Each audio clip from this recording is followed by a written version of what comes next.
मैं स्टार्ट करता हूं फिर से। मैं बात कर रहा था मैक्रो इकोनॉमिक्स की। तो मैंने बोला था ग्रीक वर्ड है, ग्रीक वर्ड से कॉइन किया हुआ है।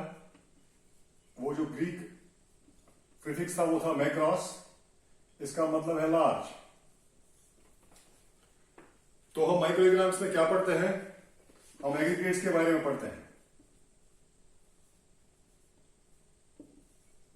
एग्रीगेट्स तो सारी इकोनॉमी एज अ होल जब हम पढ़ते हैं तो सारी इकोनॉमी की ओवरऑल जो प्रॉब्लम्स हैं उनको रिलेट पढ़ते हैं और जो उनके सॉल्यूशंस हैं उनके रिलेटेड पढ़ते हैं। तो ये वो फील्ड है, ये वो स्टडी है जिसमें हम एज एन एग्रीगेट्स सारी इकोनॉमी पढ़ती है। जैसे ये मैं डिमांड की बात कर रहा हूं इंडिविजुअल की, तो वो माइक्रो हो गया।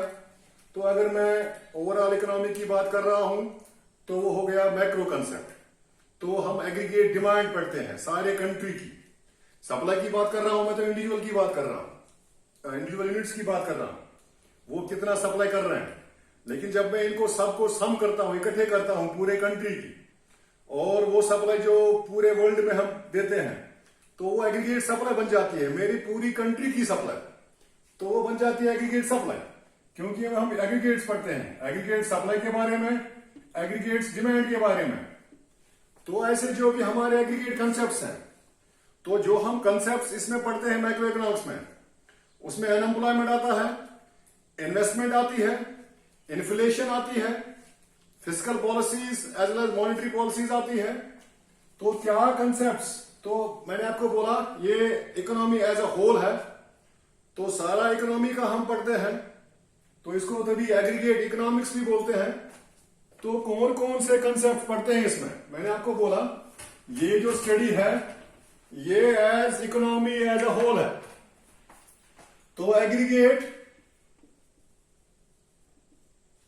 एग्रीगेट कंसेप्ट्स जो भी है ऑफ एन इकोनॉमी, वो सब हम इसमें पढ़ते हैं। एग्रीगेट कंसेप्ट्स सारा इकोनॉमी का मिला के जितने भी मोटे मोटे कंसेप्ट्स हैं, जैसे हमारी स्टेट की होती है स्टेट डोमेस्टिक प्रोडक्ट, ऐसे हमारे जितने स्टेट हैं उनकी डोमेस्टिक प्रोडक्ट होती है, वो प्रोडक्शन करते हैं डोमेस्टिकली।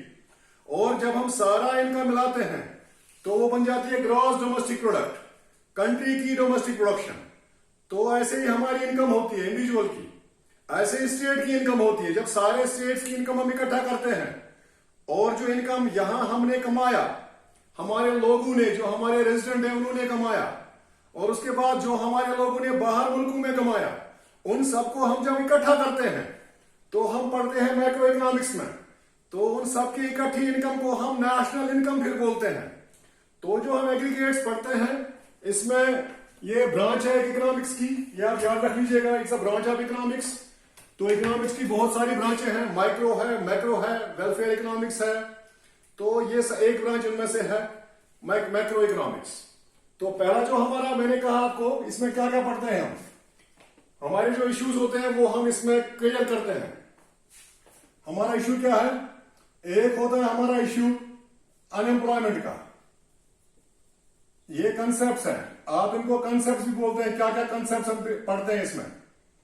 तो अनएम्प्लॉयमेंट होती है बेरोजगारी। तो कितने लोग हमारे कंट्री में बेरोजगार हैं? अभी तो 3.5% है रेशियो जो है रेट ऑफ अनएम्प्लॉयमेंट। तो बेरोजगारी जो बहुत बड़ा इशू है कंट्री का, वो हम इसमें हम देखते हैं कितना है, इसके इंडिकेटर चेक करते हैं कैसा ये बिहेव कर रहा है, लास्ट ईयर कितना था, इस साल कितना है, हम वो चीजें कैलकुलेट करते हैं। उसके बाद जो मेजर्स हैं वो लेते हैं ताकि ये अनएम्प्लॉयमेंट इशू जो है वो खत्म हो जाए हमारी कंट्री से। तो अनएम्प्लॉयमेंट मैंने आपको पहले बोला था, एक होती है वॉलंटरी, इनवॉलंटरी और डिस्गाइज। अगर कोई खुद नहीं करना चाहता तो वो एक टाइप की अनएम्प्लॉयमेंट होती है, करना चाहता है लेकिन नहीं मिल रहा है तो दूसरे टाइप की अनएम्प्लॉयमेंट होती है, और तीसरा कर रहा है लेकिन कुछ नहीं कर रहा है, he is producing nothing, that's called disguised. तो उसने कुछ नहीं प्रोड्यूस किया, वो एक अलग टाइप की एम्प्लॉयमेंट होती है। तो जो अनएम्प्लॉयमेंट में हमारे कंट्री में जो भी इश्यूज आते हैं उन सबको हम कैलकुलेट करते हैं। तो उसके बाद नेक्स्ट जो हमारा इसमें कंसेप्ट है, दूसरा कंसेप्ट है इन्फ्लेशन एंड डेफलेशन। इसके बारे में हम कंट्री में पढ़ते हैं, इन्फ्लेशन एंड डेफलेशन। तो ये जो इन्फ्लेशन एंड डेफलेशन है। हम ये माइक्रो कंसेप्ट इसलिए पढ़ते हैं ताकि हमारी कंट्री स्मूथली रन करे, और स्मूथली रन करने के लिए जो बड़े बड़े कंसेप्ट हैं उनको हमने कंट्रोल में और चेक में रखना है। तो चेक में रखना है तो हमारे टॉपिक्स भी यही है माइक्रो इकोनॉमिक्स में। तो जो दूसरा टॉपिक है जो हम माइक्रो इकोनॉमिक्स में पढ़ते हैं, जो माइक्रो इकोनॉमिक्स कंसेप्ट में आता है, वो दूसरा टॉपिक है इन्फ्लेशन एंड डेफलेशन। तो इन्फ्लेशन क्या होती है? It's a persistent rise in price of goods and या oblique services। तो जब लगातार किसी चीज का प्राइस बढ़ता है तो उस चीज को हम इन्फ्लेशन बोलते हैं। इन्फ्लेशन होता है चीजों की कीमत का बढ़ना, लेकिन कुछ हद तक जो इन्फ्लेशन होती है ये क्या होती है? या तो ये क्रीपिंग होती है या तो ये वॉकिंग होती है, उसके बाद ये रनिंग बन जाती है, तो उसके बाद ये हाइपर हो जाती है। मैं इन्फ्लेशन पढ़ाऊंगा आपको अलग से, इन्फ्लेशन के हमने लॉज भी पढ़ने हैं, लेकिन मैं अभी आपको बता रहा हूं हम जो माइक्रो इकोनॉमिक्स में पढ़ते हैं उसमें एक कंसेप्ट हमारा है इन्फ्लेशन और डेफलेशन। तो इन्फ्लेशन को कंट्रोल करना, इन्फ्लेशन को मेजर करना, चेक करना, वो भी हमारा एक इशू है माइक्रो इकोनॉमिक्स में, और इसको कंट्रोल में रखना वो भी इशू है। तो इन्फ्लेशन जो होती है वो persistent continuous rise in price of goods and services. अगर आपको किसी चीज की कीमत बढ़ रही है, ये नहीं आज बढ़ी तो कल रुकी, वो नहीं, अगर कंटिन्यूअसली राइज हो रही है तो उसको हम इन्फ्लेशन बोलते हैं। तो एक इन्फ्लेशन होती है क्रीपिंग। अगर आपका प्राइस 1 to 2% बढ़ रहा है तो ये कुछ नहीं करेगा, ये चीज जरूरी भी है। आप बोलेंगे कैसे जरूरी है? अगर आप किसी भी लैंडलॉर्ड से अपनी बिल्डिंग किराए पे लोगे, कोई बिल्डिंग, उसकी बिल्डिंग, तो वो बोलेगा, एग्रीमेंट में लिखा होगा कि हर साल 5%, 4% प्राइस राइज होगा। तो जो वो 1, 2, 3, 4% है वहां तक इन्फ्लेशन ठीक है, क्योंकि इन्फ्लेशन इसलिए ठीक है क्योंकि हमें ग्रोथ भी करनी है। क्यों ग्रोथ करनी है? क्योंकि जो लेबर अभी 50 रुपए आज ले रहा है वो कल अगले साल 60 रुपए लेगा, 70 रुपए लेगा, 5-10 रुपए उसके बढ़ने ही चाहिए। तो अगर नहीं बढ़ेंगे तो कांस्टेंट इकोनॉमी हो जाएगी। कांस्टेंट इकोनॉमी हमें नहीं बनानी है, हमने डेवलपिंग इकोनॉमी बनानी है, हमने ओवरऑल ग्रोथ करना है। तो क्या ग्रोथ करना है? ग्रोथ में हमारे पास होते हैं, एक होता है इकोनॉमिक ग्रोथ और एक होती है डेवलपमेंट, एक होती है सस्टेनेबल डेवलपमेंट। ये जो सस्टेनेबल डेवलपमेंट है ये हमें बहुत देर बाद दिमाग में आया कि हम बहुत ज्यादती कर रहे हैं। अगर हम ग्रोथ के लिए कोई चीज कंप्रोमाइज कर रहे हैं जो खत्म होने वाली चीज होगी, एक रिसोर्स होता है जो इस्तेमाल करते हैं तो बढ़ता है, एक रिसोर्स होता है जो रिन्यूएबल नहीं होता है, जो खत्म हो गया तो हो गया। तो हमने ग्रोथ करनी है, लेकिन उस लिहाज पे नहीं, उस तरीके पे नहीं, ताकि हमारे फ्यूचर के लिए कुछ भी नहीं बचे। अभी आप देख लीजिए हमारे यहां जहलम बह रही है, हम इस पानी को यूज करेंगे ग्रोथ के लिए, पानी सप्लाई कर रहे हैं थ्रू आउट स्टेट। तो एक जमाना आएगा और हम पोल्यूट भी कर रहे हैं, एक जमाना आएगा हम मिसाल देंगे, बुक्स में लिखा होगा जहलम रिवर वाज दियर, वहां था, नहीं होगा उसके बाद। और हमारे जो रिसोर्स पानी के हैं, हवा को हम पोल्यूट कर रहे हैं on the base of growth. तो ये कंप्रोमाइज हमने नहीं करना है, हमने ग्रोथ करनी है, लेकिन on the base of sustainability. जब ये ग्रोथ कंटिन्यूअसली हो जाएगी उससे हमें डेवलपमेंट मिल जाएगी, और जब हम डेवलप हो जाएंगे, अगर उसके बाद हमें ये याद आया सस्टेनेबल, तो वो कंट्री वापस बैकवर्ड जाएगी। तो हमने ग्रोथ करनी है, डेवलपमेंट करनी है, मगर on the base of sustainable development. Sustainable क्या होता है? अभी जो रिसोर्स आप यूज कर रहे हो आप उसको खत्म मत करो, ओवर एक्सप्लॉयटेशन मत करो, ओवर यूज मत करो, उतना यूज करो ताकि आपका फ्यूचर सेक्रीफाइस ना हो। आपके फ्यूचर के पास भी वो चीज रहनी चाहिए, कल को हमारे बच्चे, जो बच्चे आ रहे हैं उनके पास भी ये रिसोर्स रहना चाहिए, वो भी अपने तरीके से इसको यूज करना चाहिए। हाँ, हम ऐसा करें कि अभी हम ग्रोथ करें तो सारा रिसोर्स ओवर यूटिलाइज करें, ओवर एक्सप्लॉयटेशन करें, तो कल को हमें दिखाने के लिए हमारे पास कुछ नहीं होगा। हम बोलेंगे हमारे कश्मीर में जंगल होते थे, ये ऐसे ही पहले रहेगा। हमारे कश्मीर में बारिश होती थी, हमारे कश्मीर में टेम्परेचर 30 होता था, हमारे J&K में सैलाब नहीं आते थे, और हमारे ये मैं बात कर रहा हूं, हमारे J&K में पोल्यूशन नहीं था। लेकिन जब हम उनको ओवर यूज, उन रिसोर्स को, फॉरेस्ट को, रिवर्स को ओवर यूज करेंगे तो उससे सस्टेनेबल डेवलपमेंट नहीं होगी, हम रिवर्स में चले जाएंगे। तो हमें ग्रोथ तो करनी है, तो इन्फ्लेशन के लिए 1 to 2% जरूरी है, ये हमें चाहिए ही चाहिए। अगर ये 6 to 7% चला गया, यही इन्फ्लेशन, तो असर होना शुरू हो जाएगा। किस पे असर होगा? पहले weaker section of the society पे असर पड़ेगा। जो गरीब लोग हैं, बिलो पॉवर्टी लाइन है, अभी तो 28% बोल रहे हैं, लेकिन ये ज्यादा है, मेरे ख्याल से 35+ % होगा इंडिया का जो पॉवर्टी रेशियो है, बिलो पॉवर्टी लाइन। तो वॉकिंग जो है, अगर ये आ गई तो गरीब पे असर होगा। तो हमारी जो पॉपुलेशन है, आप 30% ही समझ लो, उन पे असर होना शुरू हो जाएगा। वो सस्टेन नहीं कर पाएंगे बेचारे। तो उसके बाद अगर हम यहां नहीं रुके तो रनिंग पे आ गए, तो अगर ये 10 to 20% आ गया तो हम पे भी असर होना शुरू हो जाएगा। अब कुछ लोग बचेंगे, जो सोसाइटी में 10% पॉपुलेशन है, जो हाई ग्रुप्स हैं, जिनको पीयर ग्रुप्स बोलते हैं, जिनकी हाई इनकम है, उन पे असर नहीं पड़ेगा। 90% लोगों पे असर पड़ेगा इस रनिंग इन्फ्लेशन से। आप पे और मुझ पे असर पड़ेगा। इसके बाद अगर हमने इसको भी चेक नहीं किया, हमने नजर नहीं मारी कंट्री में, हमको मैक्रो का कंसेप्ट नहीं था दिमाग में, गवर्नमेंट पॉलिसी चेंज नहीं कर रही थी, गवर्नमेंट सो रही थी, तो अगर गवर्नमेंट सोती रहेगी तो ये इन्फ्लेशन हाइपर बन जाएगी। हाइपर का मतलब होता है 100%। अभी चीज 10 रुपए की है, आधे घंटे में 20 की हो जाएगी। अभी कोई चीज 1000 की है, अभी 2000 की मिलेगी। तो ये जो ऐसा होता है, उसको हाइपर इन्फ्लेशन बोलते हैं। और जब ये हाइपर इन्फ्लेशन आती है, कंट्री सीधे डिप्रेशन में चली जाती है। डिप्रेशन का मतलब है रुक गया, खत्म। वो इकोनॉमी जीरो पे आ जाती है, उसको फिर से रिकवर करना पड़ेगा फिर। तो वो ट्रेड साइकिल की बात कर रहा हूं मैं, ट्रेड में क्या होता है, तो कंट्री डिप्रेशन में आ जाएगी। ये जब किसी कंट्री में एक बार हुआ था, शायद 1991 में हुआ था, ग्रेट डिप्रेशन। ग्रेट डिप्रेशन जो है वो इसी हाइपर इन्फ्लेशन की वजह से हुआ था। चीजों की कीमत हाथ से बाहर निकल गई थी। हम सब लोग जानते हैं, जब हम जम्मू से आते हैं तो रामबन में फंस जाते हैं। मैंने खुद एक्सपीरियंस किया हुआ है। जब मैं रामबन में फंसा तो 5 रुपए का अंडा था, एट ₹5। नॉर्मली गाड़ी रुकी तो 5 रुपए का अंडा मैंने लिया। मैं खुद की एक्सपीरियंस बोल रहा हूं। जब भी आगे पंथाल में पसियां गिराई, ये अंडा 50 रुपए का मिल रहा था। 50 रुपीज विद इन 50 मिनट्स, शायद 40 मिनट्स में ये हुआ। हम खाना खाने बाहर गए, वापस आए तो उसी टाइम अंडा 50 का था, उनको पता चल चुका था। उधर रूम मिल रहा था 400 रुपए का, और ये 2000 का हो गया। अगर पूरी इकोनॉमी में ऐसा हो जाए तो सीधे कंट्री या वो स्टेट डिप्रेशन में चली जाएगी। तो हम मैक्रो इकोनॉमिक्स में यही पढ़ते हैं, इन्फ्लेशन के बारे में, कैसे कंट्रोल करनी है, क्या मेजर्स लगाने हैं और क्या क्या चेक्स करने हैं। उसके बाद एक हो गया डेफ्लेशन।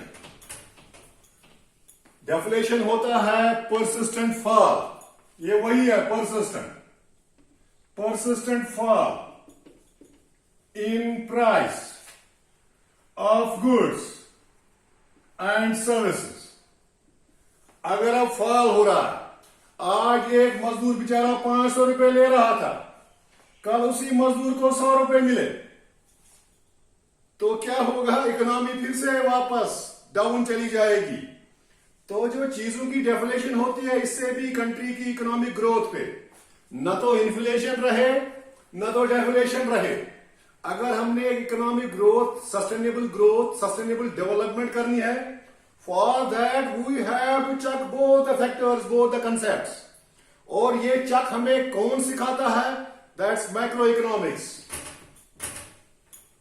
इसके बाद इसमें क्या पढ़ते हैं हम? इसमें पढ़ते हैं मॉनेटरी पॉलिसी। और चौथा क्या है? That is fiscal policy.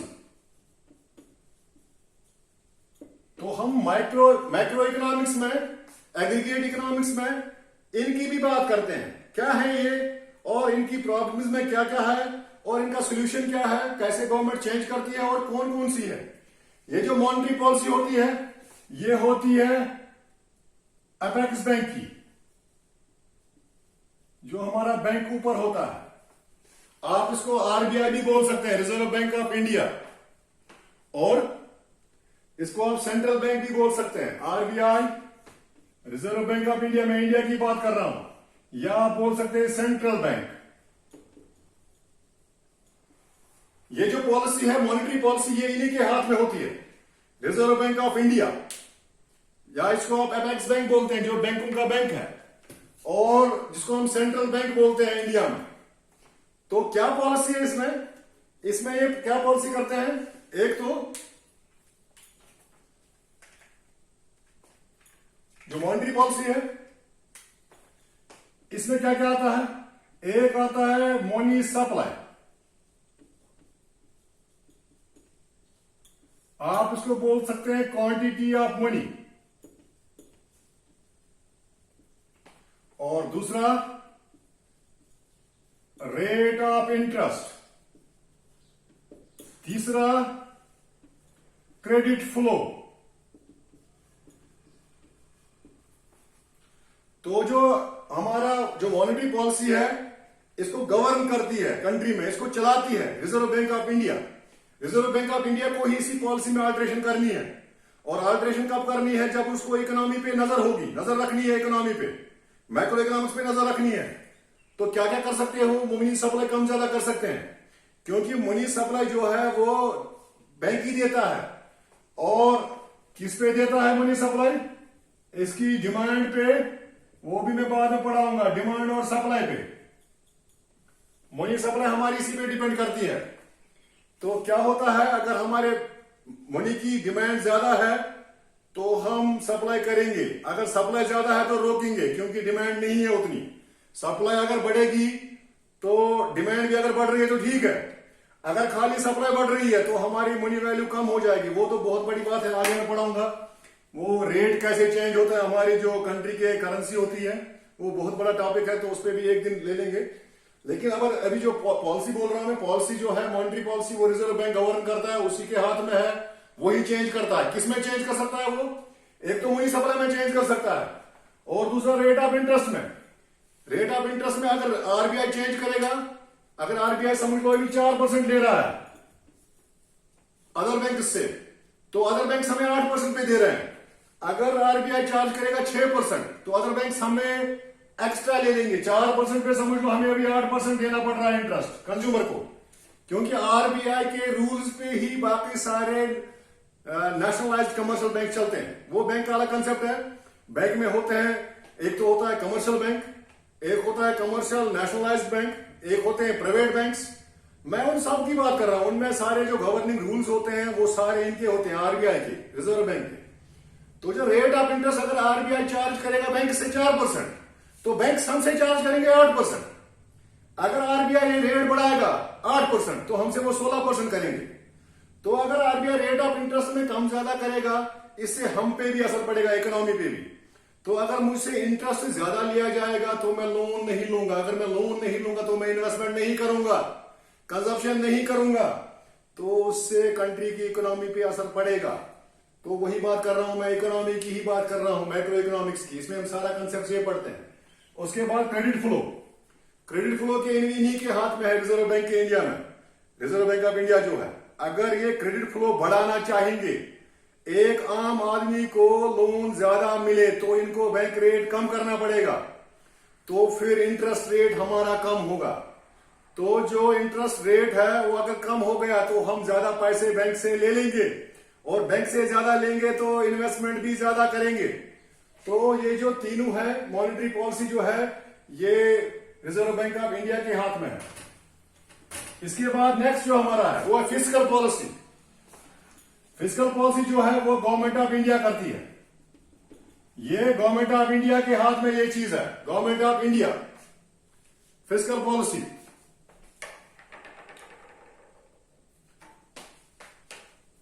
Fiscal policy में गवर्नमेंट ऑफ इंडिया का है, क्या है, गवर्नमेंट ऑफ इंडिया गवर्न करती है। इसमें क्या क्या आता है, एक आता है एक्सपेंडिचर, एक्सपेंडिचर ऑफ गवर्नमेंट, एक आता है स्पेंड, वही इसको हम स्पेंडिंग भी बोल सकते हैं, स्पेंडिंग ऑफ गवर्नमेंट, और दूसरा आता है रेट ऑफ टैक्सेशन। तो ये पॉलिसी जो है गवर्नमेंट ऑफ इंडिया की पॉलिसी होती है, फिस्कल पॉलिसी। तो इस पॉलिसी में ये जो रन करती है ये गवर्नमेंट करती है, ये खुद ही रूल्स बनाते हैं, रेगुलेशंस क्रिएट करते हैं, कम ज्यादा कर सकते हैं, तब जाके बाजार में आएगा ये। तो गवर्नमेंट ऑफ इंडिया क्या कर सकती है? एक्सपेंडिचर। आप एक चीज याद रखिएगा, जैसे हम मानते हैं ना ऊपर अल्लाह भगवान है, वैसे ही नीचे गवर्नमेंट होती है। ये वो अथॉरिटी होती है जो आपके हर एक घर में जिसका असर पड़ता है। अगर एक डिसीजन गवर्नमेंट गलत ले तो हर एक इंडिविजुअल जो कंट्री में रह रहा है, उस एरिया में रह रहा है, उस पर असर पड़ता है। अगर गवर्नमेंट अच्छा एक्सपेंडिचर कर रही है, ऑब्लिगेटरी, नेसेसरी, यूजफुल, एक्सपेंडिचर्स बहुत टाइप्स के होते हैं, मैं बात कर रहा हूं ऑब्लिगेटरी जो जरूरी है जैसे डिफेंस का है, ऐसे यूजफुल डेवलपमेंट का है, स्कूल्स का है, बिल्डिंग्स का है, हॉस्टल्स का है, रोड्स का है। अगर गवर्नमेंट अच्छा एक्सपेंडिचर कर रही है, यूजफुल एक्सपेंडिचर कर रही है, इन्वेस्टमेंट एक्सपेंडिचर कर रही है, तो गवर्नमेंट के डिसीजन अगर अच्छे हैं तो वो हमारी डेवलपमेंट पे भी असर करेगी। क्योंकि जो हमारे सामने होता है, जो मेन पार्ट हम एक्सपेंडिचर करते हैं, जो स्पेंड हम करते हैं, उसमें से सारा कुछ 99% गवर्नमेंट का ही होता है, ये वहीं से पैसा आता है। तो अगर इनकी पॉलिसी अच्छी है तो कंट्री की तकदीर भी अच्छी है और कंट्री डेवलपमेंट करेगी। और अगर इनकी पॉलिसी अच्छी है तो सस्टेनेबल डेवलपमेंट होगी, खाली ग्रोथ और डेवलपमेंट नहीं होगी, सस्टेनेबल ग्रोथ एंड डेवलपमेंट होगी। तो उसके बाद ये भी कर सकते हैं रेट ऑफ टैक्सेशन, टैक्स। अगर मुझसे अभी ये 10% ले रहे हैं, ठीक है, जो टैक्स होता है वो है कंपलसरी पेमेंट। अगर मैं टैक्स की बात कर रहा हूं, टैक्स होता है कंपलसरी पेमेंट जो एक आदमी को देना होता है, उसको डायरेक्टली कोई फायदा नहीं मिल रहा, he is not getting benefit directly, but ultimately पैसा उसी के लिए खर्च होता है।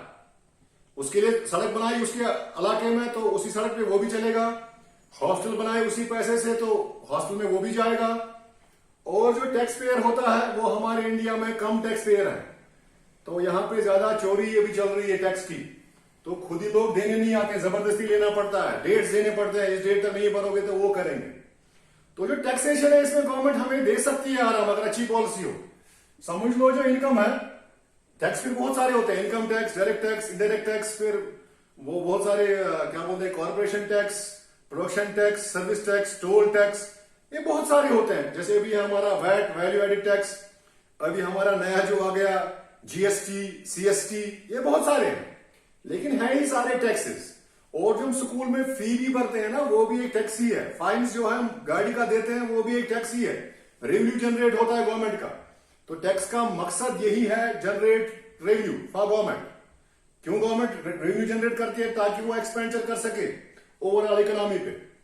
तो अगर अभी हमारा 10% टैक्स है इनकम पे, समझ लो 10% है जो भी हमारी इनकम है, अगर ये 20% हो गया तो मेरी जेब से 20% पैसा निकलेगा, मैं कम खर्च कर पाऊंगा 20%। जो मेरे पास पैसा बचेगा खर्च करने के लिए वो 20% कम होगा। जो 10% कम हुआ तो उससे मुझे असर पड़ेगा, गवर्नमेंट को तो फायदा मिलेगा लेकिन मुझे असर पड़ेगा। और अगर गवर्नमेंट 7% करेगी, ये 3% बहुत, मैं 3% एक आदमी की बात नहीं कर रहा हूं, 3% ये बिलियन डॉलर्स का होता है, तो 3% से वो पैसा आदमी खर्च कर सकता है। तो टैक्सेशन में गवर्नमेंट कम ज्यादा कर सकती है as per requirement, development and growth के लिए।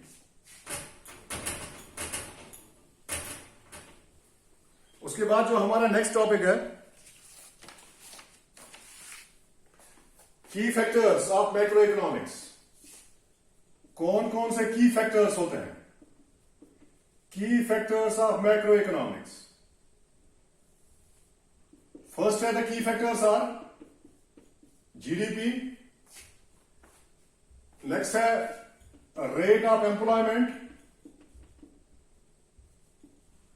आप फिर इसमें एम्प्लॉयमेंट और अनएम्प्लॉयमेंट भी बोल सकते हैं। थर्ड जो है वो है बिजनेस साइकिल, बिजनेस साइकिल, इसको हम ट्रेड साइकिल भी बोलते हैं। फोर्थ जो है वो है मनी सप्लाई।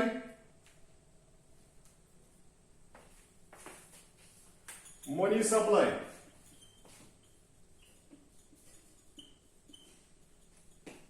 फिफ्थ जो है इन्फ्लेशन डेफलेशन। एंड सिक्स जो है वो है गवर्नमेंट डेट। गवर्नमेंट डेट, या हम ये भी बोल सकते हैं BOP and BOT, balance of payments and balance of trade, दो अलग अलग चीजें हैं। BOP and BOT, balance of payments and balance of trade. तो जीडीपी क्या होता है? ये होता है ग्रॉस डोमेस्टिक प्रोडक्ट। मैं पहली बात कर रहा हूं जीडीपी की, gross domestic product. Gross domestic product में क्या करते हैं हम? जीडीपी का मतलब है ग्रॉस, डी का मतलब है डोमेस्टिक, पी का मतलब है प्रोडक्शन। जब हम कंट्री की ओवरऑल प्रोडक्शन कैलकुलेट करते हैं, सारे लोगों की प्रोडक्शन कैलकुलेट करते हैं, किसने कितना बनाया, मगर मैं डोमेस्टिक की बात कर रहा हूं, विद इन ए टेरिटरी, अपनी कंट्री में, अपनी जियोग्राफिकल बाउंड्री में। तो वो जो चीजें हमने कंट्री में बनाई, समझ लो हमने 1000 चीजें बनाई और इनटू उसका वैल्यू करते हैं, उन 1000 चीजों का एवरेज प्राइस था 10, तो हमारे कंट्री की जो जीडीपी है वो है 10,000 रुपीज। तो मैं अलग अलग प्रोड्यूसर्स को, अलग अलग प्रोड्यूसर्स की क्वांटिटी, अलग अलग प्रोड्यूसर्स की इनकी क्वांटिटी का वैल्यू जब मैं मल्टीपल प्राइस करता हूं, जब मैं सारे जमा करता हूं, तो वो बन जाता है मेरी कंट्री का जीडीपी। और जो जीडीपी है इसमें अलग अलग डिपार्टमेंट्स, अलग अलग प्रोडक्शन यूनिट्स का शेयर होता है। एग्रीकल्चर का शेयर होता है, इंडस्ट्री का शेयर होता है, ऐसे बैंक्स का शेयर होता है, ऐसे जो आपके प्रोड्यूसर्स है कंट्री में, अलग अलग सर्विस सेक्टर्स है, उनका शेयर होता है। तो सारे सेक्टर्स का, जिनका सर्विस का या प्रोडक्शन का वैल्यू है, वो सारे वैल्यूज हम जब ऐड करते हैं तो हमारा निकलता है ग्रॉस डोमेस्टिक प्रोडक्ट। ग्रॉस का मतलब है विदाउट डेप्रिसिएशन। वो मैं बताऊंगा आपको, डेप्रिसिएशन होता है decrease in the value of asset. अगर हम कोई मशीन यूज करते हैं तो उसकी वैल्यू कम होती है मशीन यूज करने से, क्योंकि उसका वेयर एंड टियर होता है, उसको डेप्रिसिएशन बोलते हैं। ग्रॉस में हम डेप्रिसिएशन कैलकुलेट नहीं करते हैं, वो हम साइड में रखते हैं। लेकिन हमें पता है जब हमने चीजें बनाई तो डेप्रिसिएशन हुआ, मशीन यूज हुई, उसका वेयर एंड टियर हुआ। डोमेस्टिक का मतलब है अपनी कंट्री में, अपनी बाउंड्री में, अपने लोगों ने जो प्रोड्यूस किया वो, और जो प्रोडक्शन है वो आपको पता है, इट्स आउटपुट जो हमें मिलती है। दूसरा रेट ऑफ एम्प्लॉयमेंट, मैंने आपको पहले ही बोला अनएम्प्लॉयमेंट कितनी है, उसके इश्यूज क्या है, ये हमारे की कंसेप्ट है मैक्रो इकोनॉमिक्स में। तीसरा है बिजनेस साइकिल। बिजनेस साइकिल जो होता है इसमें 4 पीरियड्स होते हैं। आप जरा ऐसे एक सर्कल बना दीजिएगा, मैं आपको बिजनेस साइकिल बता रहा हूं क्या होता है। इसको ट्रेड साइकिल भी बोलते हैं, कारोबार का। ये जो पहले कंट्री स्टार्ट होती है, इसमें एक बहुत बड़ी थ्योरी है। एक थ्योरी बता रही है हमें कुछ कंट्रीज बूम में ही पैदा हुई, टॉप पे ही पैदा हुई। कुछ कंट्रीज ने जीरो से शुरू किया, डिप्रेशन से। इंडिया यहीं से शुरू हुई, डिप्रेशन से। हमारी कंट्री की बात कर रहा हूं मैं, इंडिया की। अगर आप अमेरिका की बात करें या ऑस्ट्रेलिया की बात करें, वो ऊपर ही पैदा हुई थी, पहले ही अमीर थे, तब जाके कंट्री बनी है। इंडिया गरीबों से बनी है। तो ये डिपेंड करता है कंट्री की स्पेस से आई है। अगर मैं इंडिया की बात कर रहा हूं तो वो पहले डिप्रेशन में थी काफी साल। मैं अभी भी बात कर रहा हूं इंडिया डिप्रेशन में, as per the data available to me. आपके पास क्या होगा बुक्स में, वो अलग है। जो मेरे पास अवेलेबल डेटा है, I think India is in depression. And क्या कर रही है, ये फर्स्ट पीरियड है डिप्रेशन, इसको लोअर साइड ऑफ इकोनॉमी बोलते हैं। इसके बाद एक कंट्री रिकवरी कर रही है, ये दूसरा साइकिल रिकवरी। ये पहला, दूसरा रिकवरी। अभी इंडिया रिकवरी में चल रही है। कुछ लोगों को 50 साल कुछ कंट्रीज को लगते हैं, कुछ लोग कंट्रीज को 150 साल लगते हैं रिकवरी करने में। कुछ कंट्रीज पिछले 500 सालों से रिकवरी में ही है, अभी रिकवर नहीं हुए। जब ये रिकवर टॉप पे आ जाएगी तो बनेगा बूम, BOOM। इसको बोलते हैं प्रॉस्पेरिटी भी। इस कंट्री में खुशहाली होगी। ये सारी डेवलप्ड कंट्रीज अभी यहां पे ही है, बूम पे। ये ऐश कर रहे हैं अभी, इनको डिमांड और सप्लाई की कोई परवाह नहीं है, कहीं से भी मंगवा सकते हैं। ये खाली डिमांड और कंजप्शन जानते हैं, क्योंकि इनके पास पैसा बहुत पड़ा हुआ है। जो हम चीजें आज यूज कर रहे हैं वो फेंक रहे हैं। तो अगर कोई कंट्री, हो सकता है कभी ग्रेट डिप्रेशन आता है, कभी इन्फ्लेशन हाई होती है, या किसी कंट्री में हालात ठीक नहीं होते, एबनॉर्मल कंडीशंस होती हैं, वार्स होते हैं, तो कंट्री वापस नीचे चली जाती है। इसको रिसेशन बोलते हैं, रिसेशन। तो कंट्री वापस चली गई, पहले थी किसी जगह, रिकवरी कर रही थी। ये रिसेशन रिकवरी के बाद भी आ सकता है, ये रिसेशन बूम के बाद भी आ सकता है। कोई कंट्री, अभी इंडिया रिकवरी कर रही है, हो सकता है चाइना के साथ जंग हो जाए तो कल को ये वापस आ जाएगी डिप्रेशन में। अभी पाकिस्तान ये रिकवरी कर रही, चाइना नहीं, चाइना तो बूम पे है ऑलरेडी, वो डेवलप्ड है, वहां कोई भूखा नहीं सोता है, वहां कोई सड़क पे नहीं सोता है, बहुत कम पॉपुलेशन उनकी अनएम्प्लॉयड है, क्योंकि वो सारे टेक्निकली वेरी वेरी हाई है। अगर हम टेक्निकल सब्स्टिट्यूशन करें, एक होता है मार्जिनल रेट ऑफ सब्स्टिट्यूशन, एक होता है marginal rate of technical substitution. अगर हम टेक्निक्स दो लेवल्स ही करें, इंडिया और चाइना की कंपैरिजन ही नहीं है दुनिया में किसी के साथ भी। अमेरिका का कर लो आप, अमेरिका का टेक्निकल सब्स्टिट्यूशन आप कर लो चाइना के साथ, चाइना का बहुत हाई है, उनके लेबर जो है बहुत ही एफिशिएंट है। उसके बाद हमारा, मैंने आपको पढ़ा था इसमें बिजनेस साइकिल, ट्रेड साइकिल, मैंने बताया 4 फेज होते हैं, डिप्रेशन, रिकवरी, बूम, रिसेशन। उसके बाद मुझे सप्लाई मैंने आपको बोली आरबीआई देती है, रिजर्व बैंक ऑफ इंडिया कम ज्यादा कर सकती है। इन्फ्लेशन डेफलेशन मैंने आपको बोला, इसमें हम पढ़ते हैं। उसके बाद government debit, balance of payment और बैलेंस ऑफ ट्रेड। हम जो भी कारोबार करते हैं, मैं तो इसी की बात करता हूं, ये हमारा आज का लास्ट है, मैं ये बात कर रहा हूं बैलेंस ऑफ पेमेंट्स। जितने भी हम ट्रांजेक्शन्स मनी में, चीजों में, एक्सपोर्ट इंपोर्ट जो है सारा कुछ, अगर हम एक ही शीट उसकी बनाते हैं तो उसको बैलेंस ऑफ ट्रेड बोलते हैं। एक साइड में रिसीट्स होते हैं, एक साइड में पेमेंट्स होते हैं। जितने हमने रिसीट्स किए, चाहे हमें किसी ने लोन दिया, चाहे हमें किसी ने गिफ्ट दिया, जो जितना भी हमने माल लिया किसी से, जितना भी वहां से इंपोर्ट हुआ, वो सारा रिसीट्स में आता है। जितना भी हमने दिया किसी को, वो सारा पेमेंट्स में आता है। तो जिसमें सारा हमारा बही खाता कंट्री का भरा जाता है, जिसमें सारे कंट्री की इंफॉर्मेशन है, ट्रेड से लेके, प्रोडक्शन से लेके, लोन से लेके, ग्रांट से लेके। अगर मिल रहा है तो रिसीट्स हैं, अगर दे रहे हैं तो पेमेंट्स हैं। उस शीट को हम, जो हम बनाते हैं शीट एक, उस शीट को बैलेंस ऑफ पेमेंट्स बोलते हैं। एक होता है बैलेंस ऑफ ट्रेड, इसमें खाली होता है, एक होता है एक्सपोर्ट, एक होता है इंपोर्ट। ये जो रिसीट्स है ये प्लस होता है, यहां पे ये माइनस होता है, क्योंकि जो हम देते हैं वो हमारी जेब से निकलता है और जो हम लेते हैं वो हमारी जेब में प्लस होता है, क्रेडिट एंड डेबिट जैसे। और जो बैलेंस ऑफ ट्रेड है ये खाली ट्रेड की बात कर रहा है, कितना हमने एक्सपोर्ट किया, कितना एक्सपोर्ट इंपोर्ट किया। तो बैलेंस ऑफ ट्रेड होता है इक्वल एक्स माइनस एम, कितना एक्सपोर्ट किया, कितना इंपोर्ट किया। तो आज के लिए मेरे ख्याल से काफी